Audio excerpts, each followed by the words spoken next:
বনানি বনানি বনানি বনানি বনানি বনানি বন ও বনবাসীর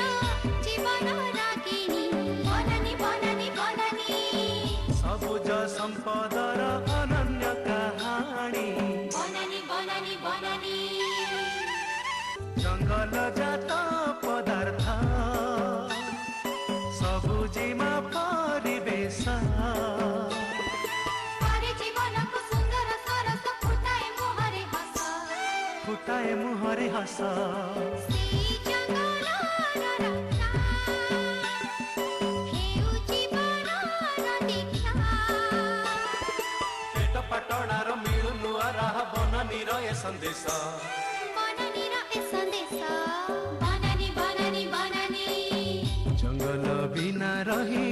न पारे धरणी বনানি বনানি বনানি বনানি বনানি বনানি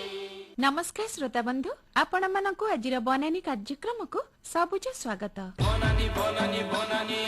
श्रोता बंधु समयर परिवर्तन सहित ताल दे बदली बारे लागिछि आम प्रकृति उन्नति प्रगति नारे प्राकृतिक परिवेश को नष्ट करी चलीछु आमे प्रकृतिर वैभवपूर्ण परिवेश धीरे धीरे विपन्न हेबारे लागिछि मनुष्य उद्भिद जीव जगत वर्तमान असंतुलित परिवेश रे अणनिश्वासी साधारणतः माटी पानी पवन शब्द द्वारा परिवेश प्रदूषित हेइथाय विश्लेषणात्मक दृष्टिकोणरू देखिले द्रुत जनसंख्या वृद्धि शिल्पायन अत्यधिक जानवाहन चलाचल जंगल क्षय वर्ज्य वस्तुर निक्षेप क्षेत्र रासायनिक कीटनाशक तथा सारर बहुल प्रयोग कंक्रीट जंगलर सृष्टि बड़ बड़ अट्टालिका आणविक विस्फोरण एवं प्रबल मात्रा नलकूप खनन द्वारा आम परिवेश प्रदूषित हेबारे लागिछि परिवेश प्रदूषण हेबार मुख्य कारण हेउछि जनसंख्या वृद्धि जनसंख्या वृद्धि हेबा फलरे मनीष जंगल काटी चाष जमी को व्यवहार करी निजर बासगृह निर्माण करुछि जनसंख्या वृद्धि हेतु प्राकृतिक संबल खाद्य पानीय बासगृह चारण भूमि उपरे प्रबल चाप पड़ुछि निजर शौखीन जीवन यापन करिबा पई प्राकृतिक संपद को नष्ट करी चलीछि ए स्वार्थपर मनीष कल कारखानारू निर्गत विषाक्त पदार्थ नई नाଳରେ प्रवेश करिबा फलरे जल मध्य प्रदूषित हेउछि जंगल क्षय फलरे वायुमंडल रे अंगारकाम्ल गैस र परिमाण वृद्धि पाइबारे लागिछि ए सबु समस्यार समाधान पई सरकार विभिन्न योजना करिसंती परिवेश प्रदूषण नियंत्रण पई राज्य प्रदूषण नियंत्रण बोर्ड गठन जल नियंत्रण नियम वायु प्रदूषण नियम आवर्जना नियंत्रण नियम हेले ए सबुर कार्यकारी किपरि हेउछि ताहा देखिबार कथा श्रोता बंधु ए सबु कहिबार अर्थ हैला एई परिप्रेक्षी आजिर बनानी कार्यक्रम रे रहिछि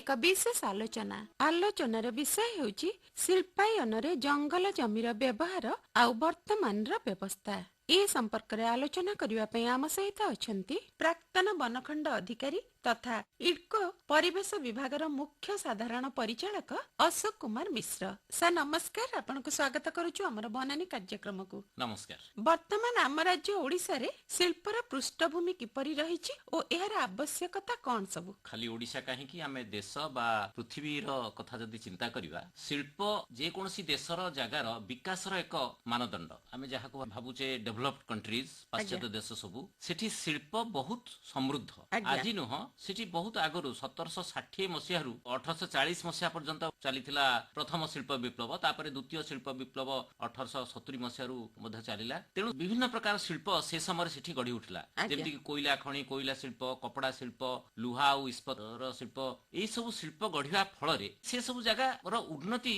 आशातीत भाबे घटिला अच्छा भारत रे ब्रिटिश साम्राज्य जतले स्थापन हैला से समय शिल्प रो विकास घटिची आज्ञा किंतु शिल्प जोठी प्रतिष्ठा हेई जाउची सेठी कोन होची ना खाली शिल्पटा होनी शिल्प संगे आनुषंगिक जिनिस मध्य डेवलप करूची ଧରନ୍ତୁ ଯୋଉଠି ଶିଳ୍ପ ପାଇଁ ଗୋଟେ କାରଖାନା ହେଲା ସେଠି ଗୋଟେ ସହର ଗଢି ଉଠିଲା ଆଜ୍ଞା ଶିଳ୍ପରେ ତ କିଛି ଲୋକ ପ୍ରତ୍ୟକ୍ଷ ନିଯୁକ୍ତି ପାଇବେ ଆଜ୍ଞା କିଛି ପରୋକ୍ଷ ଭାବରେ ପରୋକ୍ଷ ଭାବରେ ପାଇବେ ଯେମିତି କି ଦୋକାନ ବଜାର ହେଇଗଲା ପରିବହନ ପାଇଁ କିଛି ବି ନିଯୁକ୍ତି ଲୋକ ପାଇପାରିବେ ସେଇ ଯୋଉ ସହର ଗଢି ଉଠିବ ଶିଳ୍ପ ଅଞ୍ଚଳକୁ ନେଇକିରି ଯୋଉ ଆବଶ୍ୟକତାକୁ ମେଣ୍ଟେଇବା ପାଇଁ ବିଭିନ୍ନ ଯାହା ପ୍ରକାର ସବୁ ଦରକାର। ଉତ୍ପାଦନ ଲୋକ କରିବେ ଯୋଉଟା କି ସେଠି ବିକ୍ରି ବଟା କରି ତାଙ୍କର ଜୀବନ ନିର୍ବାହ କରିପାରିବେ ତେଣୁ ଏସବୁ ଅର୍ଥନୈତିକ ଉନ୍ନତି ମଧ୍ୟ ଘଟିବ ତେଣୁ ଶିଳ୍ପ ଗୋଟେ ଅଞ୍ଚଳର ସାମଗ୍ରିକ ଭାବରେ ଉନ୍ନତି ଆଣିଥାଏ ତାମାନେ ଶିଳ୍ପର ଅଭିବୃଦ୍ଧି ଘଟିଲେ ଆମର ଅର୍ଥନୀତିରେ ମଧ୍ୟ ଅଗ୍ରଗତି ନିଶ୍ଚିତ ହେଇଥାଏ ଭାବରେ ନିଶ୍ଚିତ ଭାବରେ ତାହେଲେ ଏଇଠି ଗୋଟେ କଥା କୁହନ୍ତୁ ଶିଳ୍ପର ଅଭିବୃଦ୍ଧି ଫଳରେ ଜଙ୍ଗଲ ଆଉ ଆମ ପରିବେଶ ଉପରେ ଏହାର କି ପ୍ରଭାବ ପଡିଲା ଏବଂ ଆମ ଦେଶରେ ଏହାର ପ୍ରତିକାର ପାଇଁ କଣ କଣ ସବୁ ପଦକ୍ଷେପ ନିଆଯାଇଛି ନିଶ୍ଚିତ ଭାବରେ ଶିଳ୍ପ ବଢିଲେ ପ୍ରଦୂଷଣ ମଧ୍ୟ ବଢିବ କାରଣ ଶିଳ୍ପ ଆଉ ପ୍ରଦୂଷଣ ମୁଦ୍ରାର ଦୁଇ ପାର୍ଶ୍ୱ ଭଳି ଆଜ୍ଞା ଆମେ କହିବା ଖାଲି ଶିଳ୍ପ ହବ ଆଉ କିଛି ପ୍ରଦୂଷଣ ହବନି ସେ କଥା ହେଇପାରିବ ନାହିଁ ଯେତେବେଳେ କ୍ରମ ବିକାଶ ଘଟିଲା ପରିବେଶ ଉପରେ ମଧ୍ୟ ଏହାର ପ୍ରଭାବ ପଡିଲା ପ୍ରଥମ ପ୍ରଭାବ ତ ପଡିଲା ଜଙ୍ଗଲ ଉପରେ ଆଜ୍ଞା ଦେଖନ୍ତୁ ଆଗରୁ ଜଙ୍ଗଲ ସମ୍ପଦରେ ଭରି ଥିଲା ସମଗ୍ର ଅଞ୍ଚଳ ଆମର କେବଳ ଗ୍ରାମ ସହରକୁ ଛାଡିଦେଲେ ତା ପାଖରେ କିଛି ଚାଷ ଜମିକୁ ଛାଡିଦେଲେ ବାକି ଅଞ୍ଚଳ ଜଙ୍ଗଲ ପରିପୂର୍ଣ୍ଣ ଥିଲା ଆଜ୍ଞା ତେଣୁ ଶିଳ୍ପ ପ୍ରତିଷ୍ଠା ପାଇଁ ଜଙ୍ଗଲ ଜମି ବ୍ୟବହାର କରାଗଲା କାରଣ ଚାଷ ଜମିରେ ତ ହେଇପାରିବନି ଲୋକ ତାକୁ ମାନେ ନିଜର ଖାଦ୍ୟ ସମସ୍ୟା ପାଇଁ ଦେଇ ହବ ନାହିଁ ତେଣୁ ଜଙ୍ଗଲ ଜମିକୁ ଉପଯୋଗ କରାଗଲା ଶିଳ୍ପ ପାଇଁ ଆଜ୍ଞା ନିଶ୍ଚିତ ଭାବରେ ଜଙ୍ଗଲର ଆୟତନ ଉପରେ ତାର ପ୍ରଭାବ ପଡିଲା ଏବଂ ପ୍ରଦୂଷଣ ଯୋଉ ହେଲା କଳକାରଖାନାର ସେ ପ୍ରଦୂଷଣ ମଧ୍ୟ ତାର ପ୍ରଭାବ ମଧ୍ୟ ଜନସାଧାରଣଙ୍କ ଉପରେ ପଡିଲା ଏବଂ ସମଗ୍ର ଅଞ୍ଚଳରେ ପଡିଲା ଆଜ୍ଞା ଭାରତରେ ଏହାର ପ୍ରତିକାର ପାଇଁ 1980 ମସିହାରେ କେନ୍ଦ୍ର ସରକାର ଗୋଟେ ଐତିହାସିକ ପଦକ୍ଷେପ ନେଲେ ସମ୍ବିଧାନର ଯୋଉ ତିନୋଟି ତାଲିକା ଅଛି ରାଜ୍ୟ ତାଲିକା କେନ୍ଦ୍ର ତାଲିକା ଆଉ ଯୁଗ୍ମ ତାଲିକା ଜଙ୍ଗଲଟା ଆଗରୁ ରାଜ୍ୟ ତାଲିକାଭୁକ୍ତ ପ୍ରସଙ୍ଗ ହେଇକି ଥିଲା ଆଜ୍ଞା ତାକୁ ସମ୍ବିଧାନ ସଂଶୋଧନ କରି କେନ୍ଦ୍ର ସରକାର ତାକୁ ଆଣିଲେ ଯୁଗ୍ମ ତାଲିକାକୁ ଫଳରେ ଜଙ୍ଗଲ ଉପରେ କେନ୍ଦ୍ର ସରକାର ଓ ରାଜ୍ୟ ସରକାର ଉଭୟଙ୍କର କର୍ତ୍ତୃତ୍ୱ ରହିଲା ଆଜ୍ଞା ତେଣୁ ସେଇ କର୍ତ୍ତୃତ୍ୱ ଯୋଉ ଆସିଲା ତାହାରି ବଳରେ କେନ୍ଦ୍ର ସରକାର ଫରେଷ୍ଟ କନଜରଭେସନ ଆକ୍ଟ ଜଙ୍ଗଲ ସଂରକ୍ଷଣ ଆଇନ 1980 ନିୟମ ଆଣିଲେ ଯୋଉଟା କି 25/10/1980 ରୁ ଲାଗୁ ହେଲା ଯେଉଁଥିରେ କି ପ୍ରାବଧାନ ରହିଲା ଯେ ଜଙ୍ଗଲ ଜମିର ଯୋଉ ବ୍ୟବହାର କରାଯାଉଥିଲା କେନ୍ଦ୍ର ସରକାରଙ୍କର ବିନା ଅନୁମତିରେ ଆଜ୍ଞା ସେଇଟା ସମ୍ମତିରେ ଏଇଟା ଜଙ୍ଗଲ ଜମିଟା ବ୍ୟବହାର କରି ହବ ନାହିଁ ଧରନ୍ତୁ ନୂତନ ସହର ପାଇଁ ନୂତନ ଶିଳ୍ପ ପାଇଁ ରାଜ୍ୟ ସରକାର ମାନେ ଆଗରୁ ଯୋଉ ସବୁ ଜଙ୍ଗଲ ଜମି ଦେଇ ଦଉଥିଲେ ସେ ପ୍ରକାର 1980 ମସିହାରୁ ପ୍ରାବଧାନ ରହିଲା ନାହିଁ ପ୍ରାବଧାନ ରହିଲା ଏଇକି ଯେ ସେ ଜମି ବ୍ୟବହାର କରାଯାଇ ପାରିବ କିନ୍ତୁ ସେଥିରେ କେନ୍ଦ୍ର ସରକାରଙ୍କର ସମ୍ମତି ରହିବା ନିହାତି ଦରକାର ଏଇଟାକୁ ଆପଣ ଭାବିବେନି ଯେ ଏଇଟା ଗୋଟେ ଶିଳ୍ପର ଉନ୍ନତିରେ ବାଧା ଆସିଲା ବୋଲି ଆଚ୍ଛା ଦେଖନ୍ତୁ ନିୟମ ଦୁଇ ପ୍ରକାର ଥାଏ ଗୋଟେ ପ୍ରୋହିବିଟରୀ ଗୋଟେ ରେଗୁଲେଟରୀ ପ୍ରୋହିବିଟରୀ ମାନେ ଯୋଉଟା ବିଲକୁଲ କୌଣସି କ୍ଷେତ୍ରରେ ହେଇପାରିବନି ଆଚ୍ଛା କିନ୍ତୁ ଏଇଟା ହଉଛି ରେଗୁଲେଟରୀ ସରକାର ଗୋଟେ ରେଗୁଲେସନ ନିୟନ୍ତ୍ରଣକୁ ଆଣିଲେ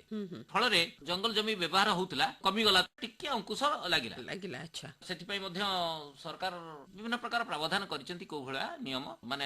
ଅନୁମତି ମିଳିପାରିବ ଖୁବ ସୁନ୍ଦର ଭାବରେ ବୁଝେଇକି କହିଲେ ଯେ ରାଜ୍ୟ ସରକାର ଯୋଉ ମନ ଇଚ୍ଛା ଚାହୁଁଥିଲେ ଯେମିତି ଜଙ୍ଗଲ ଜମିକୁ ନଷ୍ଟ କରିକିରି କିଛି ଉନ୍ନତି ମୂଳକ କାର୍ଯ୍ୟ କରିବା ପାଇଁ ତା ଉପରେ ଟିକେ ଅଙ୍କୁଶ ଲଗେଇଲେ କେନ୍ଦ୍ର ସରକାର ତେଣୁ ତାଙ୍କ ବିନା ଅନୁମତିରେ କୌଣସି କାମ ରାଜ୍ୟ ସରକାର କରିପାରିବ ନାହିଁ ବହୁତ ଭଲ କଥା ତେବେ ଦେଖାଯାଉଛି ଯେ ଅହେତୁକ ଶିଳ୍ପାୟନର ବୃଦ୍ଧି ରାସ୍ତାଘାଟ ନିର୍ମାଣ ଏସବୁ ଫଳରେ ଜଙ୍ଗଲ ଜମିର ଅବକ୍ଷୟ ଘଟିଲା ଆଉ ଅନେକ ବୃକ୍ଷରାଜିକୁ ବି ନଷ୍ଟ କରି ଦିଆଗଲା ଆଉ ପ୍ରଗତି ନାଁରେ ଆମେ ବିପତ୍ତିକୁ ନିମନ୍ତ୍ରଣ କଲୁ ଏ ପ୍ରସଙ୍ଗରେ ଆପଣ କଣ କହିବେ ଦେଖନ୍ତୁ ପ୍ରଗତି ମଧ୍ୟ ନିହାତି ଦରକାର ଆମର ଜନସାଧାରଣଙ୍କର ସଂଖ୍ୟା ବଢୁଛି ତେଣୁ ଶିଳ୍ପାୟନ ମୋଟ ଉପରେ ନିହାତି ଦରକାର କିନ୍ତୁ ଆମେ ତା ଉପରେ କିଛି ଅଙ୍କୁଶ ଲଗେଇଛେ ଏବଂ ଆମେ ଯୋଉ କହୁଛେ ଯେ ଜଙ୍ଗଲ ଜମି ଉପରେ ତାର ପ୍ରଭାବ ପଡିଲା ବହୁତ ଗଛ କଟିଲା ତ ଗଛ ନିଶ୍ଚିତ ଭାବରେ କିନ୍ତୁ ଏଇ ଯୋଉ ନୂତନ ପ୍ରାବଧାନ ସବୁ ରହିଛି ସେଥିରେ ଆମେ ମନ ଇଚ୍ଛା ବେଶୀ ଜଙ୍ଗଲ ବ୍ୟବହାର କରିପାରିବା ନାହିଁ ପ୍ରଥମରୁ ପ୍ରାବଧାନ ରହିଛି ଆମେ କୌଣସି ରିଜର୍ଭ ଫରେଷ୍ଟ ଆଉ ପ୍ରୋଟେକ୍ଟେଡ ଫରେଷ୍ଟ ଅଣ ଜଙ୍ଗଲ ଜମି ବ୍ୟବହାର ପାଇଁ ନେଇପାରିବା ନାହିଁ ଆଜ୍ଞା ଜଙ୍ଗଲ ଜମିକୁ ଅଣ ଜଙ୍ଗଲ କାର୍ଯ୍ୟରେ ବ୍ୟବହାର ପାଇଁ ଯୋଉ ଅନୁମତି କେନ୍ଦ୍ର ସରକାର ଦେଇଥାନ୍ତି ତା ଦ୍ୱାରା ଜଙ୍ଗଲର ଆୟତନ ନ କମେଇବା ପାଇଁ କିଛି ବ୍ୟବସ୍ଥା ରହିଛି କି ନିଶ୍ଚିତ ଭାବରେ ଦେଖନ୍ତୁ ଏମିତି ନାହିଁ ଯେ ଖାଲି ଆମେ ଜଙ୍ଗଲଟା ଯଦି ବ୍ୟବହାର କରି ଚାଲିବା ଅଣ ଜଙ୍ଗଲ କାର୍ଯ୍ୟ ପାଇଁ ଜଙ୍ଗଲର ଆୟତନ କମିବ ତେଣୁ ସେଥିପାଇଁ ପ୍ରୋଭିଜନ ଗୋଟେ ରଖାଯାଇଛି କମ୍ପନସେଟରୀ ଆଫରେଷ୍ଟେସନ ବା ଯୋଉଟା ପ୍ରତିପୂରକ ବନୀକରଣ କୁହାଯାଉଛି ଆମେ ଯେତିକି ଜଙ୍ଗଲ ଜମି ବ୍ୟବହାର କରିବା ସେତିକି ଅଣ ଜଙ୍ଗଲ ଜମିରେ ବୃକ୍ଷ ରୋପଣ କରାଯିବ ଏବଂ ତାକୁ ପ୍ରୋଟେକ୍ଟେଡ୍ ଫରେଷ୍ଟ ବା ରିଜର୍ଭ ଫରେଷ୍ଟ ଭାବରେ ଡିକ୍ଲେୟାର କରାଯିବ ଆଇନଗତ ଭାବେ ତାକୁ ଜଙ୍ଗଲର ମାନ୍ୟତା ଦିଆଯିବ ତାହା ହେଲେ ଯାଇକିରି ଆପ୍ଲିକେସନ ଟା କେନ୍ଦ୍ର ସରକାରଙ୍କ ପାଖକୁ ଯାଇପାରିବ ସାଧାରଣତଃ ଭାବରେ ଦୁଇଟା ଷ୍ଟେଜରେ ଦିଆଯାଏ ପ୍ରଥମେ ଇନ୍ ପ୍ରିନ୍ସିପଲ ଦିଆଯାଏ କେନ୍ଦ୍ର ସରକାର ସବୁ କାଗଜ ପତ୍ର ଦେଖନ୍ତି ଫିଜିବିଲିଟି ଦେଖନ୍ତି ସବୁ ଦେଖିଲା ପରେ ଯଦି ତାଙ୍କର ହୃଦୟଙ୍ଗମ ହୁଏ ଯେ ନାଇଁ ଏ ଜାଗାରେ ଜଙ୍ଗଲ ଜମିର ବ୍ୟବହାର କଲେ କିଛି ଅସୁବିଧା ନାହିଁ ତାହେଲେ ସେ ଇନ୍ ପ୍ରିନ୍ସିପଲ ଆପ୍ରୁଭାଲ ପ୍ରଥମେ ଦିଅନ୍ତି ଯୋଉଟା ଷ୍ଟେଜ 1 କୁହାଯାଏ କିଛି କଣ୍ଡିସନ ସେ ଦେଇଥାନ୍ତି 20 30 25 କଣ୍ଡିସନ ଯେ ଏଇ କାମ କରିକି ଆଣନ୍ତୁ ଯେମିତି କି ଅଣ ଜଙ୍ଗଲ ଜମିରେ ଆମେ କମ୍ପେନସେଟରି ଆଫରେଷ୍ଟେସନ କରିବା ତାକୁ ପ୍ରୋଟେକ୍ଟେଡ୍ ଫରେଷ୍ଟ ବା ରିଜର୍ଭ ଫରେଷ୍ଟ ଭାବରେ ଡିକ୍ଲେୟାର କରିବା ଏ ସବୁ କଥା ତା ଦେହରେ ରହିଛି ଆଉ ଗୋଟେ ଥାଏ ଏନପିଭି ଧରନ୍ତୁ ଗୋଟେ ଜଙ୍ଗଲ ଜମି ଆମେ ବ୍ୟବହାର କରୁଛେ ଆମେ ଖାଲି ଜଙ୍ଗଲ ଜମି ଭାବିଲେ ଖାଲି ଗଛ ବୋଲି ଭାବିଲେ ହବ ନାହିଁ ତାର ଇକୋ ସିଷ୍ଟମ ସର୍ଭିସେସ୍ ମଧ୍ୟ ରହିଛି ତା ଦେହରେ ବିଭିନ୍ନ ପ୍ରକାର କୀଟ ପତଙ୍ଗ ବି ବାସ କରୁଛନ୍ତି ପରିବେଶ ପାଇଁ ଯୋଉମାନଙ୍କର ଦାନ ମଧ୍ୟ ରହିଛି ତେଣୁ ସେ ସବୁ ପାଇଁ ମଧ୍ୟ ଗୋଟେ ଏନପିଭି ନେଟ୍ ପ୍ରେଜେଣ୍ଟ ଭ୍ୟାଲୁ ଯୋଉଟା ଆମେ ଦେଖି ପାରୁନେ କିନ୍ତୁ ତାର ଭ୍ୟାଲୁ ରହିଛି ସେଇଟା ମଧ୍ୟ ଆସେସ୍ କରାଯାଏ ବିଭିନ୍ନ ପ୍ରକାର ଜଙ୍ଗଲର ବିଭିନ୍ନ ମୂଲ୍ୟ ରହିଛି ପଇସାକୁ ମଧ୍ୟ ଡିପୋଜିଟ ଅର୍ଥ ଯାହା ତାର ଆସେସ୍ କରାଯାଏ ସେଇଟା ମଧ୍ୟ ଯୋଉ ସଂସ୍ଥା ଜଙ୍ଗଲ ଜମି ବ୍ୟବହାର କରାଏ ସିଏ ସେଇ ପଇସାକୁ ଡିପୋଜିଟ करे केंद्रीय कांपा अकाउंट रे परवर्ती समय रे कांपा अकाउंट रु राज्य सरकार के पाखु आसे जोटा परिवेशर उन्नति निमित्त विभिन्न प्रकार कार्यक्रम चलाइबा पई सेटा राज्य सरकार के पाखु पळे आसे सर वृक्षरोपण रे तो कांपार गोटे गुरुत्वपूर्ण भूमिका रहिछि आमे प्रगति ना रे जो गछ गुडा का काटि के जाउछु सेथिरे कोन कांपार किछि भूमिका रहिछि निश्चित भाबरे आमे जेतिकी जंगल व्यवहार करूचे सेतिकी जंगल आग रिफॉरेस्टेशन बा अफरेस्टेशन करा जाउछि नूतन जंगल भितरे आ सेठी स्थानीय गछ सब लगा जाउछि ताक लगै थाए सर की से पैसा जदियो देई थाए जो संस्था नौची से कार्य करिवा पई नौची से पैसा देई थाए कांपा फंड रे डिपॉजिट करथाए सर रेल विभाग नेला रेल लाइन पई से फंड के रेल विभाग रेल विभाग केंद्र सरकार कांपा अकाउंट रे डिपॉजिट हबो एवं जहा की कांपा अकाउंट रे पुणी आसी जीवो स्टेट अकाउंट को से रेल लाइन पई जेतिकी जंगल जाइथिबो ता पई निर्दिष्ट कराइथिबो अण जंगल जगह सेथरे जंगल करा जीवो एवं जो एनपीवी कॉस्ट सेटा मध्य जो परिवेश उन्नति निमंत खर्च हबो बड़ कथा होची खाली गछ लगै दिए जीवनी 10 वर्ष पर्यंत तार रक्षणाबेक्षण मूल्य मध्य ता देहरे रहिछि एमिति नाही जे गछ कोठी लगै दी चली गले आर वर्ष गाई खाइ दला पानी दिया हलानी सुखी गला एमिति नाही 10 वर्ष पर्यंत तार रक्षणाबेक्षण दायित्व मध्य ए संस्थार सेही अर्थ रे जंगल विभाग एटा करे या द्वारा जंगल आ क्षतिग्रस्त होइनी आपण देखिबे ए सब जिंस रे आ गोटे टेक्निकल जिंस रहिछि जो जंगल जमीटा अण जंगल कार्य पई दिया होछि प्रथम कंडीशन होछि तार लीगल स्टेटस तार किसम अपरिवर्तित रहिबो से सेमति जंगल रहिबो परंतु गोटे दिया हला शिल्प पई 50 वर्ष 30 वर्ष 100 वर्ष पर से शिल्प सेठी रहिला नाही से किंतु जंगल जमी हिकी रहिथिबो ताको पूर्ण थरे आमे जंगल पई नूतन जंगल सृष्टि करि परिबा से जगह सर भारत सरकार आउ राज्य सरकार एते सब नीति नियम योजना कला परे भी वर्तमान देखा जाउची जे प्रदूषणर मात्रा बढ़ी बढ़ी चलीची दिल्लीर अवस्था तो आपण देखुथिबे वर्तमान कटक भुवनेश्वर अवस्था भी कहबाकू गले समान हेई गला ए सब पई प्रकृत रे दायी किए नै देखंतु दायी किए कहिले हबो नाही शिल्प आउ प्रदूषण गोटे मुद्रार दुई पार्श्व आज्ञा आपण कहिबे शिल्प हबो प्रदूषण हबनी एटा असंभव सर जे कोनसी शिल्प रे कम बेसी हेई पारे आपण कहिबे जदु कंप्यूटर शिल्प रे होतो टिके कम हेई पारे किंतु तार मध्ये अलगा टाइप रो प्रदूषण रहिबो आमे एतिकी प्रदूषण को नियंत्रण करिबा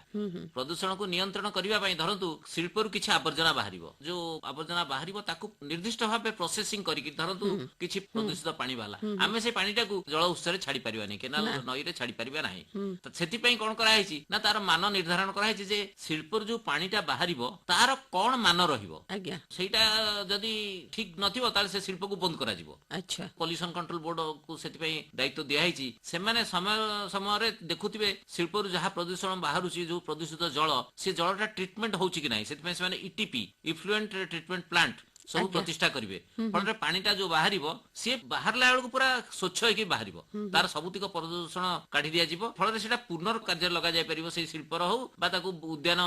रे पानी देवा पई रक्षणाबेक्षण पई व्यवहार करा जाय परिबो जदियो पानी उपयोगी न होई पारे किंतु अन्य उपयोगी से पानी हेई परिबो सेमति जहा आवर्जना बाहरिबो सॉलिड वेस्ट बाहरिबो ताकू एटसेठी फोपड़ाय पाय हबोनी ताकू एटसेठी फोपड़ले तो माटी प्रदूषित हबो तेनु ताकू प्रॉपर ट्रीटमेंट करा जाय सी जेमति फर्दर आ माटी की प्रदूषित न करिवो ସେଇଭଳିଆ ଅବସ୍ଥାରେ ତାକୁ ଡିସ୍ପୋଜ କରାଯିବ।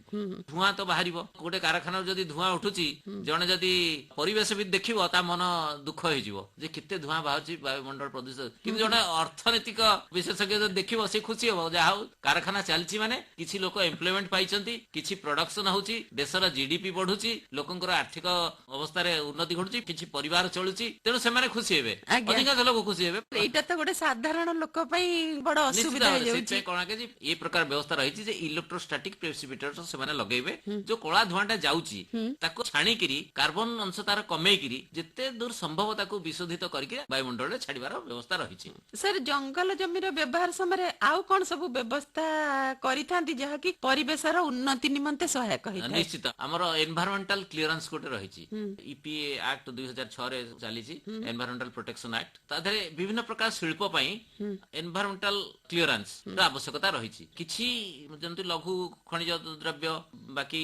15,000 ସ୍କୋୟାର ମିଟର, ଏପରିକି ବିଲ୍ଡିଂ ପାଇଁ ବି ଦରକାର 20,000 ସ୍କୋୟାର ମିଟରରୁ 1.5 ଲକ୍ଷ ସ୍କୋୟାର ମିଟର ପର୍ଯ୍ୟନ୍ତ। ରାଜ୍ୟ ସରକାରଙ୍କ ଗୋଟେ ସଂସ୍ଥା ଅଛି ସିଆ, ଯୋଉଟା କହୁଛନ୍ତି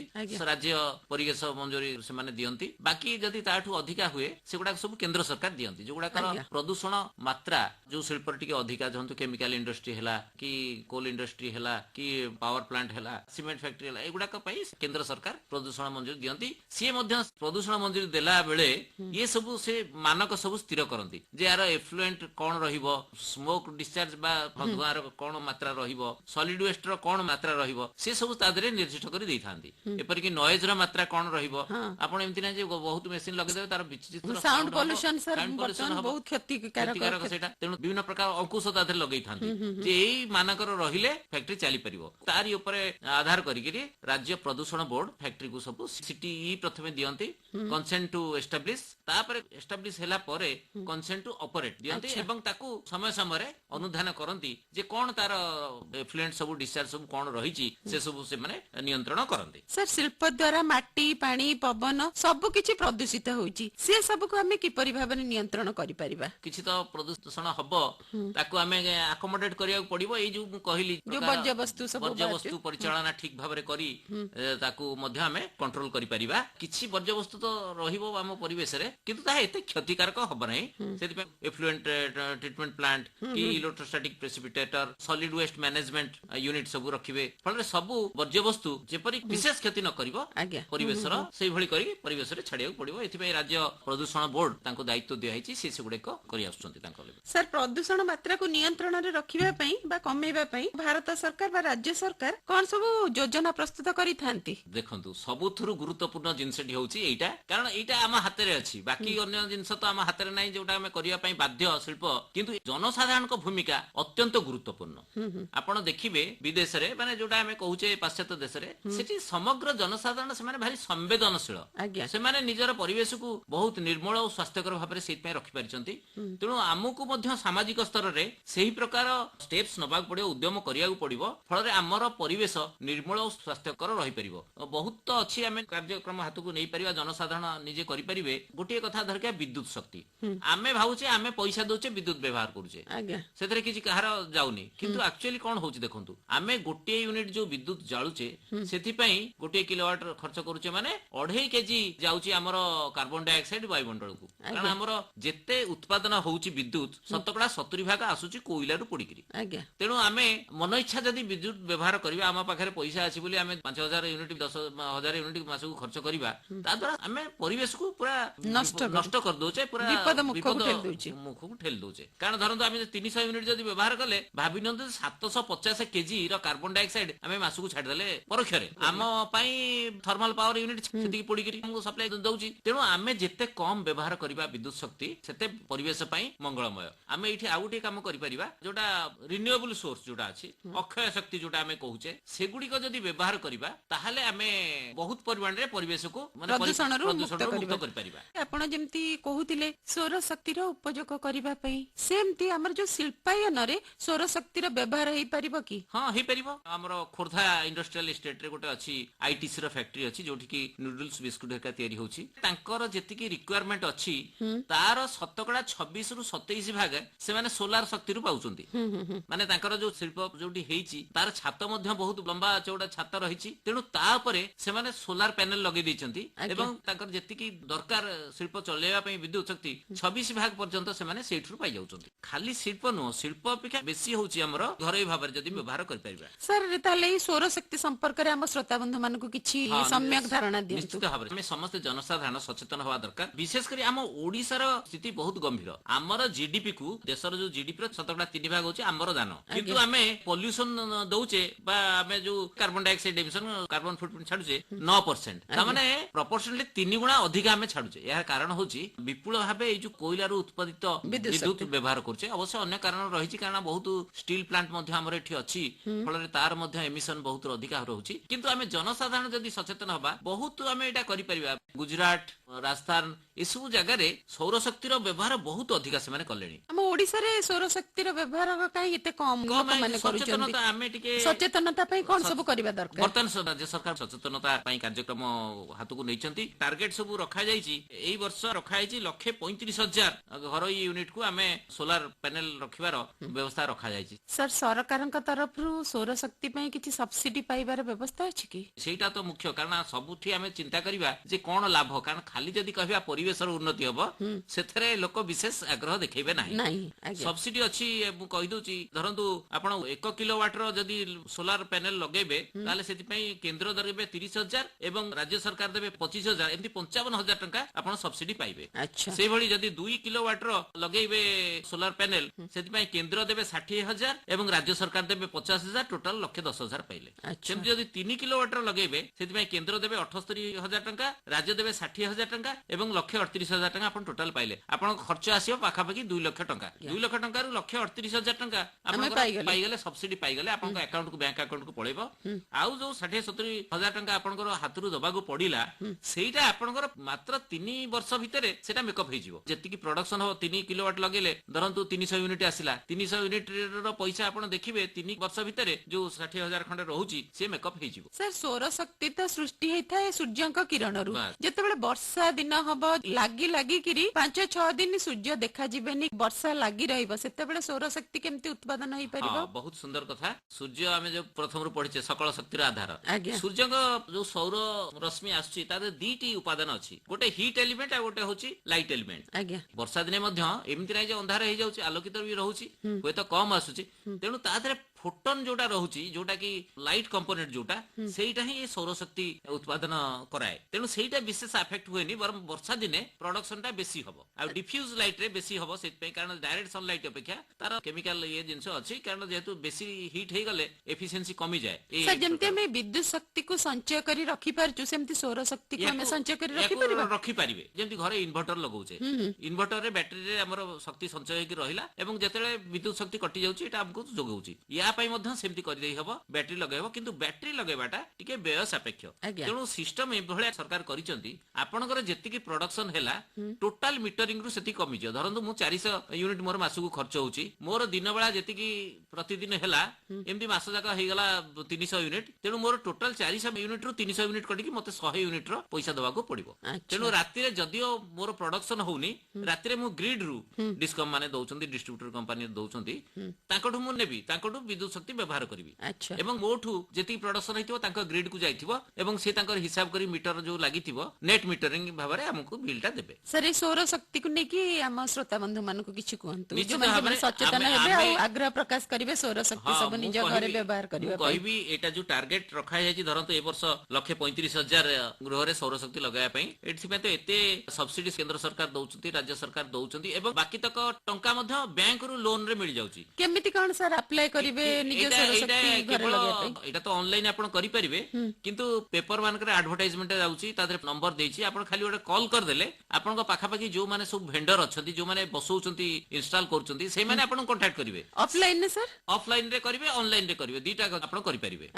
ଟାଟା ପାୱାର ଯୋଉ ଅଛନ୍ତି, ଯିଏ ସପ୍ଲାଇ ଆମର ଏପଟେ କରୁଛନ୍ତି, କର୍ମକର୍ତ୍ତାଙ୍କୁ କହିଲେ ସେମାନେ କରେଇ ଦେଇ ପାରିବେ। ନହେଲେ ଆପଣ ପେପରରୁ ଆଡଭର୍ଟାଇଜମେଣ୍ଟ ଦେଖିକି କରିଦେଇ ପାରିବେ, ନହେଲେ ଅନଲାଇନ ରେ ପିଏମ ସୌର ଘର ଯୋଜନା କ୍ଲିକ୍ କରିକି ଆପଣ ତା ଦେହରେ ଆପ୍ଲାଏ କରିପାରିବେ। ଏବଂ बैंक रो लोन मध्ये से माने कर दे परिबे ऑनलाइन सैंक्शन होई जो लोन टा अच्छा ऑनलाइन सैंक्शन होला पर आपण जाय कि बैंक रे कागज पत्र देले टंकाटा से माने डायरेक्ट दे दे परिबे जो वेंडर को बहुत सुंदर कथा कहले आपण जे सौर शक्ति को जदि हमें उपयोग करिबा किछि मात्रा रे प्रदूषण को मध्य कमेई निश्चित परिबा भाव आ गोटे जो शेष कथा मु कहक चाहिबी एग्रीकल्चर जो लैंड जो अछि आमे सेठी मध्ये लगेई परिबा अच्छा आपण देखिबे एग्रीकल्चर लैंड 3 मीटर 2 मीटर उच्चरे लगेबा ता तळे आमे विभिन्न प्रकार क्रॉप करि परिबा वेजिटेबल्स करि परिबा धानटा छाडी देबा कारण सेगुडा को स्ट्रांग लाइट डिमांडर किंतु जदर कोबी हैला जे कोनसी पनिपरिबा आमे ता भितर करिबा एवं देखा जायछि जे प्रकार पनिपरिबा बेसी होउछि सोलर पैनल तळे कारण डायरेक्ट सनलाइट अपेक्षा डिफ्यूज लाइट टा जल्दी ग्रहण करंती एवं ग्रोथ बहुत भलो हुए जणे प्रत्यक्षदर्शी कहउतिले गुजरात रे अनेक घरे से माने सब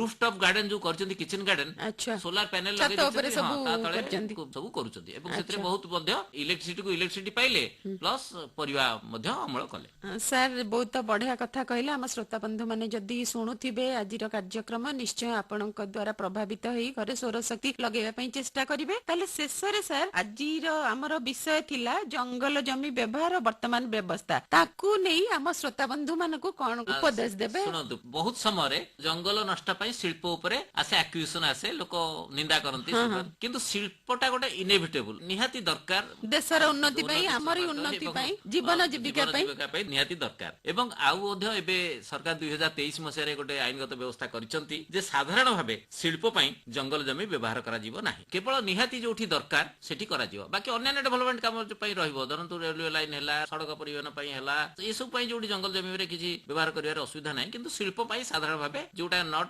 स्पेसिफिक केस आसुची सथरे दिया जीवो नाही तेनु शिल्प आ बदनाम हबो नाही जंगल क्षय पई पर मु कहि आमे बदनाम ओडिसा होउचे 2-3 वर्ष हला आमे पर कैपिटा एमिशन रे आमे 1 नंबर रे अछे इंडिया रे गुजरात रे आमे परे अछंती तेनु आमे 1 नंबर पोजीशन रो आमे तळुक आसीया पई चेष्टा करिवा पर कैपिटा एमिशन जो हमर अछि आमे परिवेश प्रदूषण करूचे सेटा मध्ये आमे टिके उन्नति आनिबा आम परिवेश को स्वच्छ सुंदर रखिबा जाहो मिश्रा बाबू आज हमर जे विषय थिला शिल्पायन रे जंगल जमीर व्यवहार और वर्तमान रे व्यवस्था संपर्क रे खूब सुंदर भाबरे हम श्रोता बंधु मानको बुझेई की कहिले सेति पई आपनको आकाशवाणी कटक केंद्र तरफ तथा बनानी कार्यक्रम तरफ अनेक अनेक धन्यवाद नमस्कार आपनको मध्ये धन्यवाद एवं श्रोता बंधु मानको मध्ये धन्यवाद नमस्कार जोठी पछे बिथा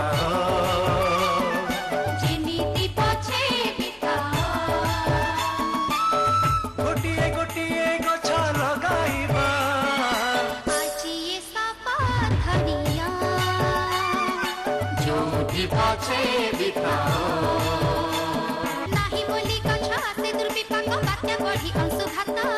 दिनकु दिन जे पृथ्वी अमर होई उठाई उत्तप्त नाही बोली गछ माड़ी जे आसई गोटे पर गोटे विपर्जय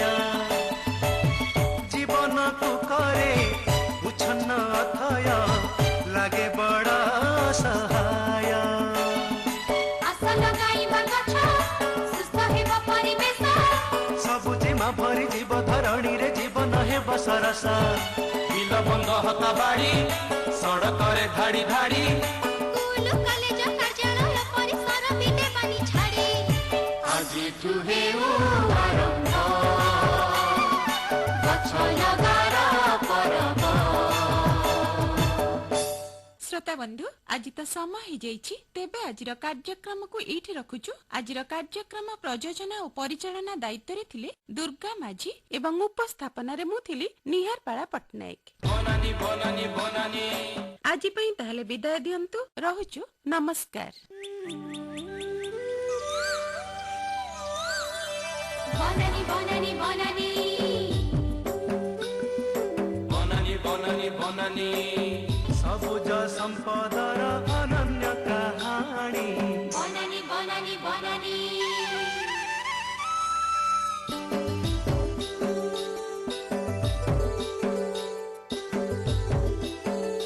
जंगल जात